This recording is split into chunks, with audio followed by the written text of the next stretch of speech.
Hello and welcome. My name is Brian Caplen, editor of the Banker magazine. I'm here with Jane Cooper, who's the technology and transactions editor. We're at Sibos 2014 in Boston. And Jane, you've had a chance to walk round the stands and talk to a lot of people.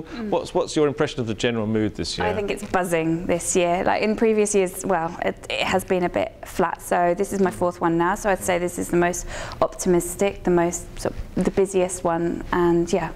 Because in the past, people have been very preoccupied with regulation and compliance, and it's just seemed this big burden. And my feeling is that people are starting to say, well, hang on a minute, we've got to move on. You know, we've got to start thinking about where we're taking the industry and how we can improve things. Is that your feeling? Yeah, so when we do our videos, at the end of it, we make a sort of a looking into the crystal ball video. So last year we said, what will we be talking about in 2014? We did the same question, what will we be talking about in 2015? Last year, everybody said regulation. All the answers were pretty much the same. But this year, all the answers have varied. Yeah, we've moved on now. We're all talking about lots of different things instead. Okay, now one of those things is financial crime. And our cover story for the Sibos issue is on cyber attacks.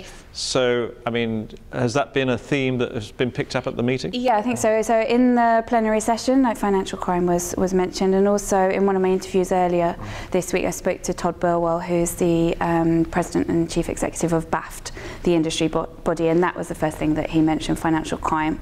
So we did the cover story on cyber attack, state-sponsored cyber attack, but it's not just that, it's other kinds of crime as well. Yeah, in fact, what the banks have been saying to me is that it's very much a customer thing now. So the attackers have instead of going for the institution, they're going for the customer because that's a weaker link. But obviously the result is still reputational damage for the banks.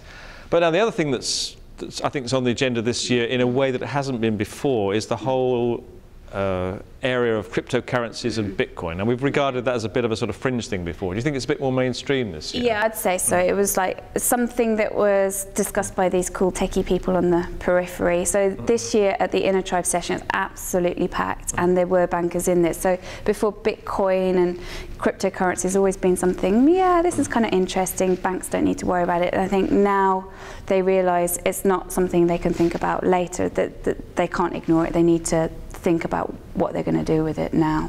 Okay, thanks very much, and we'll look forward to Singapore 2015.